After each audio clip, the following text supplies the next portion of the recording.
Committee member हैं तो क्या वो इस अमानत को अपने बाप दादा की जागीरी समझ सकते हैं? कुर्सी को सालों साल पकड़कर बैठने की जिद क्यों? आखिर कमेटी के मेंबर बनकर मिलता क्या है? डरता वही है जो गलत करता है। सही काम करने वालों को कोई डर नहीं होता। समझदारों के लिए अभी वक्त है, सुधर जाइए। गलती छुपाने से कौम मजबूत नहीं होती, सुधार लाने से मजबूत होती है। हमेशा सच और सच्चाई का साथ देना सीखो, क्योंकि झूठे लोग सिर्फ दुनिया को धोखा दे सकते हैं, दुनिया बनाने वाले को नहीं। स्वागत है आपका की आवाज में, मैं हूं शकील अहमद बागमारे। आज हम एक ऐसे मसले पर बात करने जा रहे हैं जो हमारी कौम की तरक्की, हमारी ईमानदारी और हमारी अमानत से सीधा ताल्लुक रखता है।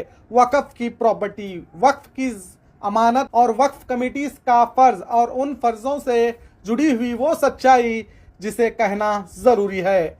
आज मैं कुछ सीधे सवाल पूछूंगा। सवाल सख्त हैं लेकिन जरूरी। क्या आप वक्फ की प्रॉपर्टी को अपनी प्रॉपर्टी समझते हो?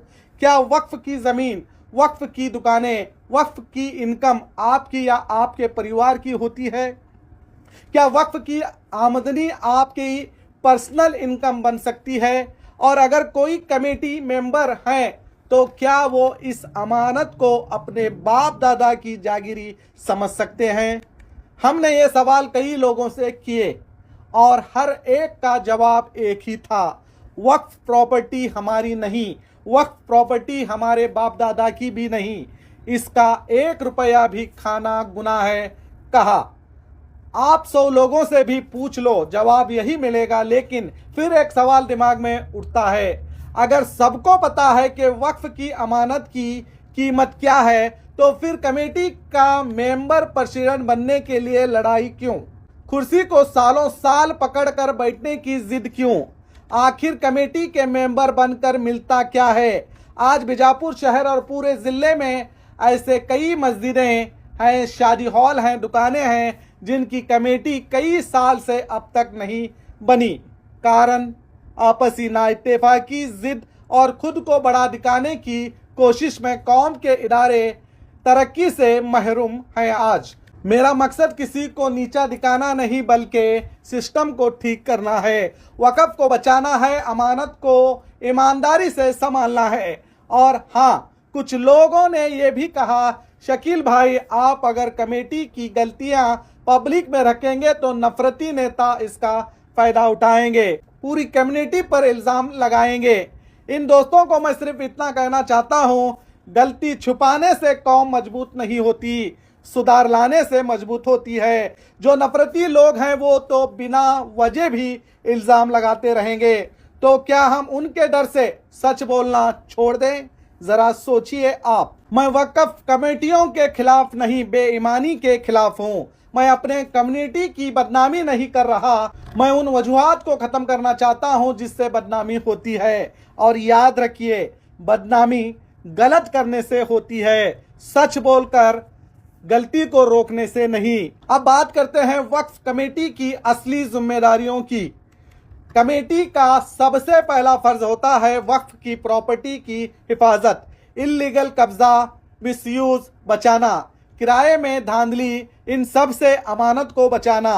कमेटी का दूसरा फर्ज होता है हिसाब किताब, इनकम का रिकॉर्ड, एक्सपेंडिचर का ऑडिट, हर साल वक्फ बोर्ड को रिपोर्ट। 1-1 रुपए का हिसाब देना फर्ज है, आसान नहीं। तीसरा फर्ज ट्रांसपेरेंसी, डेली डायरी मेंटेनेंस करना, जेबी मीटिंग करना, लोगों को इंफॉर्मेशन देना। अगर काम सही हो तो ट्रांसपेरेंसी से डर किस बात का?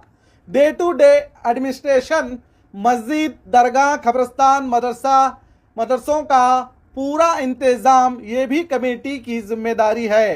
डेवलपमेंट और मेंटेनेंस भी कमेटी का काम है, मगर बोर्ड की अप्रूवल के साथ। और सबसे अहम, कम्युनिटी वेलफेयर, गरीबों की मदद, एजुकेशन सपोर्ट, मेडिकल हेल्प, ये सब वक्फ की इनकम से होता है और होना चाहिए। लेकिन ग्राउंड रियलिटी देखें, आज कई इदारे ऐसे हैं जहां ट्रांसपेरेंसी ज़ीरो है, जेबी मीटिंग सालों से नहीं होती, इनकम का हिसाब लोगों तक नहीं पहुंचता।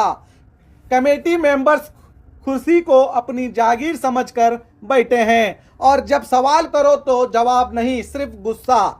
और याद रखिए, डरता वही है जो गलत करता है, सही काम करने वालों को कोई डर नहीं होता। मैं कौम के लोगों से कहना चाहता हूं, अगर आपके इदारे में हिसाब नहीं दिखाया जाता, ट्रांसपेरेंसी नहीं है, जेबी मीटिंग नहीं होती, मेंबर सालों से कुर्सी पकड़ कर बैठे हैं, तो एक बार रुक कर सोचिए, ऐसी कमेटी किस काम की। वक्फ प्रॉपर्टी हमारी नहीं, अल्लाह की अमानत है और अमानत की हिफाजत करना ईमान का हिस्सा है। अगर हम ही अपनी अमानत को ठीक नहीं करेंगे तो और कौन करेगा, बताइए। समझदारों के लिए अभी वक्त है, सुधर जाइए। मेरा मकसद कौम की भलाई और ज़रूरतमंदों के लिए है, किसी के आगे तमाशा बनाना नहीं है। तो देखते रहिए आपका अपना बी न्यूज़ नेशन, हक की आवाज़।